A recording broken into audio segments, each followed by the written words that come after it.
Okay, y'all, welcome back to yet another episode of the Evans Family Vlog. And today we're going to be remodeling our kitchen, okay?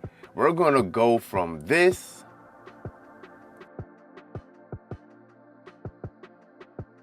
to this. So let's just start with the video. All right, y'all, so change of plans, man. This is glue on tile, so I would need a heat gun. That would be the easiest way. Really a torch. I don't have one, so I don't think I'm going to remove all this tile. But most importantly, this wood is rotted out. So they did it the right way, but looking at some of the hardwood that's exposed, it might be a little rough. So I'm gonna go one more layer. I'm gonna remove this piece of plywood that they glue the tiles on. I'm just glad they did it the right way. And we'll see what we got. We'll be back.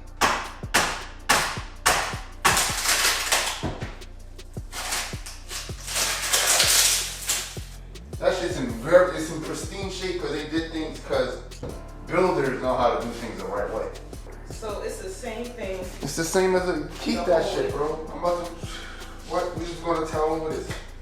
Send all that on the board back. Now, we was originally gonna go with the classic method of taking up the tiles and then putting up a wonder board or cement board, 1/4 inch. But the only problem with that is the clearance for the fridge, right? So unless I take this cabinet, and since this is like a 1-inch lip, and cut it down, which I'm not really trying to do, we are going to do another method. And that is, we're gonna prime the floor with a product from Lowe's, Magpie Grip, I think it's called, Eco Primer, something along those lines. I'll bring it out. And you know, we're gonna prep the floor first. So the first thing we did off camera, we cleaned the floor. My rib cleaned the floor for me. She got it nice and clean. So I'm about to go sand this floor down real quickly, 80 grit.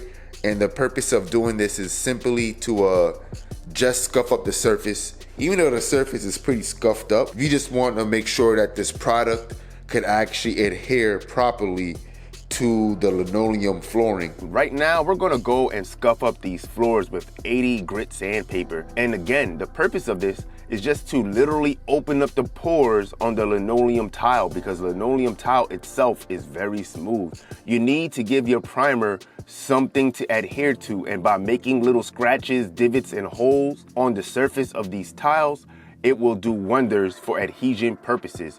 Now you can see we're removing these baseboards, and I noticed while removing the fridge, there was a bit of an area that wasn't tiled, so it's no problem. We're gonna go ahead and use some RedGuard waterproofing membrane. You don't wanna find out you have a leak, you know, by having water come through your basement. I'd rather just see it on the floor, on the new tile floor, and not worried about any extensional damage that could be caused by an undetected leak. So you guys could see where it's a little pink, it's still curing, everything else is cured. We're gonna go on to the next step, and this is the next step of what we're gonna use. Okay, so as you guys can see, this product was from Lowe's. It is Magpie Eco Prim Grip, and this literally is like a silica-based primer. And when you step on it barefoot, it literally feels like you're stepping outside on concrete. And this is perfect for tiling because this is going to give a great surface for our thin set to lay flat on, and we don't have to worry about tiles moving in the future. By the way, this is future me, 2 years in advance. And yes, absolutely, if you do this, you could tile over linoleum tile.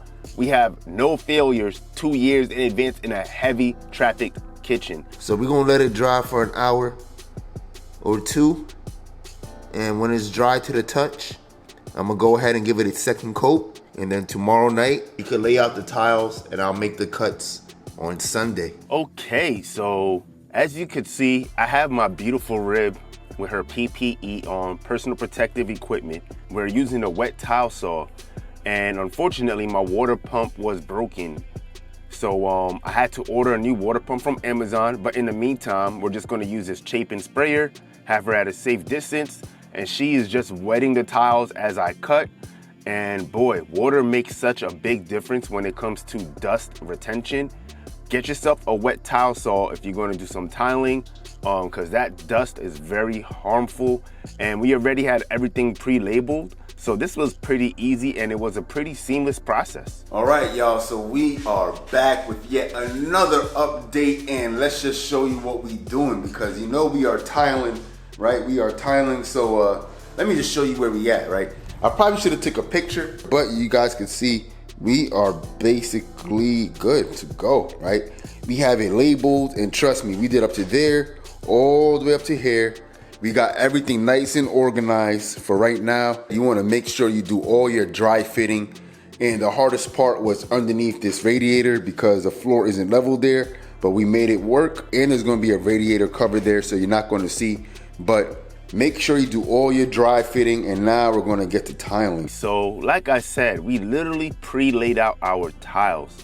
What do I mean? We chose each tile specifically on the grain of the tiles, like the design of the tiles. We literally took it as an art project. Again, that's major props to the rib. She needs to do this as her night job because she's very good at it. So I'm not really too familiar with a trowel. So I just use some plaster equipment, and then I use the trowel to get those lines for adhesion purposes. But you know, as a beginner tiler, if I could do it, you definitely could do it too. And it is 100% possible to tile over linoleum. I have to keep saying that because this is 2 years in the future as I'm editing these videos, and we have no failed tiles. All right, y'all, I know it's been a very long time since we're back, and you can see right now the kitchen is looking okay. I mean, it's way better than what it was. We got the cabinets painted white. We got the black handles. So it looks nice. My rib did a beautiful job. A very, very beautiful job of how she set this up. But the reason why we're back in the kitchen is for a couple things, okay? We gotta grout the tiles. It's been like months since this hasn't been grouted, but you know, I got 2 jobs going on. And the big news is the cabinets. So we actually stopped by a cabinet spot. We're actually gonna go with the blue cabinets with gold handles and a white countertop, a new sink, and we're getting new appliances, okay? New appliances, a dishwasher also. So we're gonna take down these cabinets, and we gotta take down this arch, which I always wanted to take down. So we're gonna go ahead and use some ram board. And no, I'm not sponsored by any of these companies. A trick when in laying down ram board, you wanna obviously wanna measure the distance, you wanna roll it, but then you wanna flip it upside down. And the reason why, I don't know if you guys can see it on camera, but you see how it has a natural curve? You don't wanna be fighting that natural curve, or you're gonna be fighting for a very long time. We got the flooring done, the protection done. As you guys could see, we got all the ram board taped up. We put blue tape first, and then the aluminum foil tape or the duct tape. We ran out of duct tape. Don't know if you guys can see what I mean. Maybe in this corner, I'm gonna try to get it to focus real quick. But you guys can see we have the blue tape on the tile, then the ram board, then the actual duct tape or the aluminum foil tape. And this is what we're gonna be doing to protect our floors while we do the demolition, and also while the guys are coming in to install the cabinets, because I definitely don't want them scratching the damn floor. Yeah, man, a few things while looking at this a couple years later with 2020 hindsight. Obviously, it would have been better to do everything one shot, so I didn't have to do some separate tiling underneath the cabinets.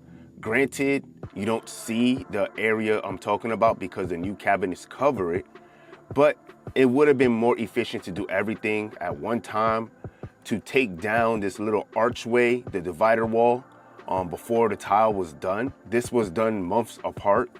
So you gotta do what you gotta do. At the end of the day, it's how you get there, right?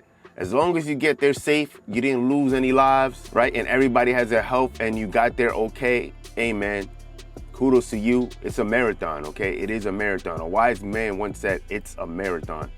So yeah, I'm just really happy how it looks.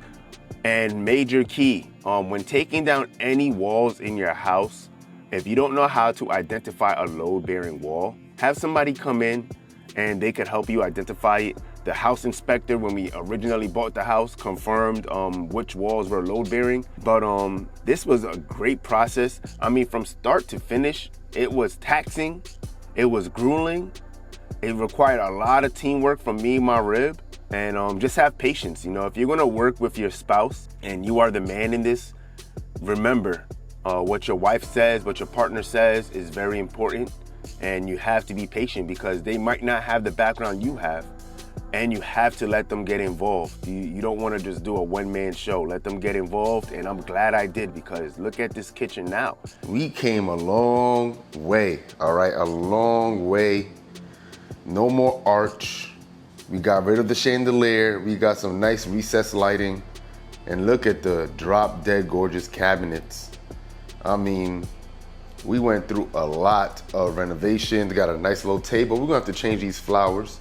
You know what I mean? The flowers are for an occasion. You know what I mean? If you see one of the appliances, you know what it is, and we'll get to it in later episodes as we will be trying to post at least once a week now. But yo, man, look how different this kitchen looks from before and after.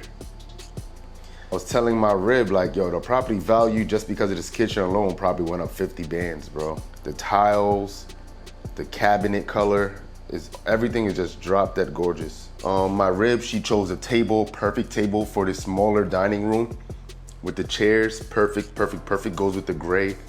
Okay, we got our nice $100, our $100 goddamn trash can that came with a dent, but still, I'm just happy we got it.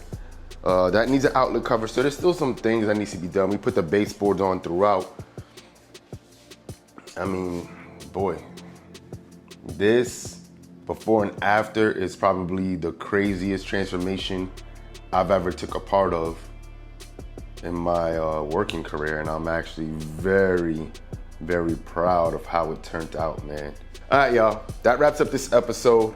The next episode is going to be the Kendrick Lamar concert. Yeah, we went to that. We got some nice seats, and you'll probably see the reveal on what I'm talking about, the new addition to the vlog. And then we'll get to the new edition, and we're gonna try to do an episode every week. If the Lord permits it, I'll do 2. But that wraps up this episode, y'all. This was a great transformation. Shalom.